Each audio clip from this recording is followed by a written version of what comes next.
Okay, we just heard from Michael that in the ideal case, everything is integrated into the development workflow. That means when developers submit new code, it is tested automatically. And here in this demonstration, I want to show you how that would look like. So what you see in the screen is our CI Sense platform. And that platform typically is connected to your code hosting repository, such as GitHub or GitLab. And here, if I log in with my GitHub credentials, I first see an overview across all projects, especially useful for the security managers or the engineering managers. So, and obviously on the broad dashboard, you see across all projects how many findings or security issues you still have in your code or found over the time, and also how good your setup is. So you also see an overview of the code coverage. There are many more dashboards which you can configure, but let's jump to a specific example of a project. So here we have an overview for a specific project written in C and C++. So if we click on the GitHub link, we have a connection to the repository. And this repository is a typical bare metal automotive project where inside the source code, you would see some connections to devices. So basically there are external devices like an HSM and a GPS sensor. And in the code, obviously, when we run it in software in the loop, we don't have access to that. But from the developer's point of view, typically you don't deal that much with the details of Fuzz testing, but you simply write your new features. And as you might know, for every new feature, typically you have a pull request when you're done. And for every pull request, in the ideal case, you have a running Fuzz testing setup. So here we have two pull requests, with one where we do the Fuzz testing setup and the second one where we already fix some bugs.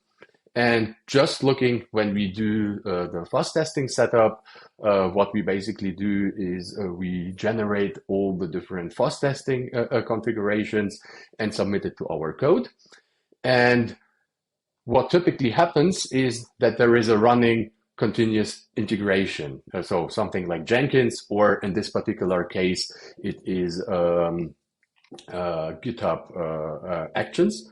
And every time the CI/CD is running, the code is compiled, automatically instrumented, fast tested, and if there are results, it is given directly to the CI/CD.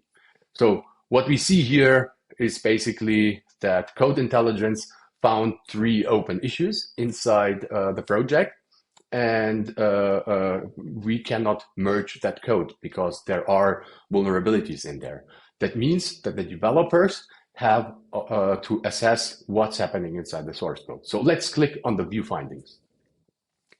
Here we have an overview of the findings. What you see here is basically that there are 3 issues which block the pipeline. One is of critical severity and 2 of high severity. So a global buffer overflow, heap use after free and double free. And as a developer, typically, if I get findings, I either fix those right away because I am responsible for the code, or I, as a developer, see this is actually some module from another team so that I can write a ticket and basically assess the bug finding. So what you would typically do is you would do an assessment here where you either say, I ignore that finding or I assess that finding. And then in the status, you would see every bug basically. If it's open, no one has confirmed it yet, it would mean the pipeline is blocked. If you assess it, you have to give or to integrate it with your ticketing system. So in this case, we integrated with GitHub Issues. This can be also Jira. And here it's basically someone acknowledged that bug, assessed that bug, wrote a bug report into the ticketing system like it is here right now. And this way, even if the bug is still there, it won't be blocking the pipeline. So if we go back again to the GitHub repository, and we have seen the two pull requests, there is a fixing pull request where we basically have the exactly same setup, except that we fixed the open bug in the end. What we will see here is that we get a warning. Hey, there are still 2 vulnerabilities existing. Those are assessed, but everything else has been fixed. And if you again would look in here, we get a warning. Okay, it's a regression bug, means hey, we already have seen it. There are the connections to the ticketing system, so we just get a warning. But inside GitHub, we can still merge the code because we know that there is a certain finding.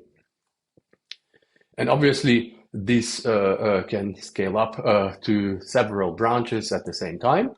And here in this particular case, we have the head of the repository. Now, let's also jump into what you can do as a developer. For every bug, obviously, we get a description of the bug, what kind of vulnerability or bug is in there. We get the stack traces, how it leads to this particular issue, but also what kind of input data to the interface which is testing the code is given. And from here, we can download the input file. We can reproduce it in the IDE, but the IDE developer workflow will be shown in a separate demo. And as Michael explained, the good thing about instrumented fuzzing is also that we get a coverage report. Coverage report means, hey, we can actually assess when we have been testing the entire system, what kind of lines of code and branches have been tested or not tested. And here you just see a very broad overview inside the browser where we see the different files which have been tested, what kind of coverage in lines it was produced to get a broad overview. And here you see the sunburst diagram basically saying, oh, there is the explore me file where there is not 100%. And if you want to dig deeper, again, as a developer or a security manager, you have to go on the IDE level to watch it on branch level. And we have been talking a lot about SPICE security extensions and ISO 21434. Obviously, here from the same system, a security manager can always assess the findings to get a specific report, which can be a Word document if you have to edit it for your management, or a simple PDF file. If we download the PDF file, basically it looks pretty basic, that you get a report with the different findings consisting of what happened, and you get some more fuzzing details, which then can be attached to an ISO 21434 report, because ideally you fixed all the findings. All the findings which have been fixed, assessed, or ignored will be just shown in a little table and explained why a certain bug is not there anymore. And in the ideal case, you have 100% code coverage and 0 findings.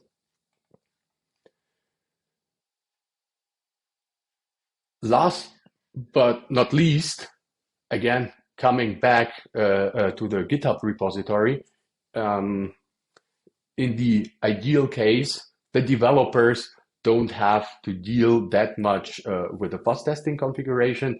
And as I already explained, there is another specific demo from the perspective of the developer, how you integrate that project inside your IDE and can even execute the single fuzz tests from the IDE, For that, we will provide a separate demo session, or you reach out to us if you want to know more, whether we support your AutoSAR system or bare metal system, whatever you use there.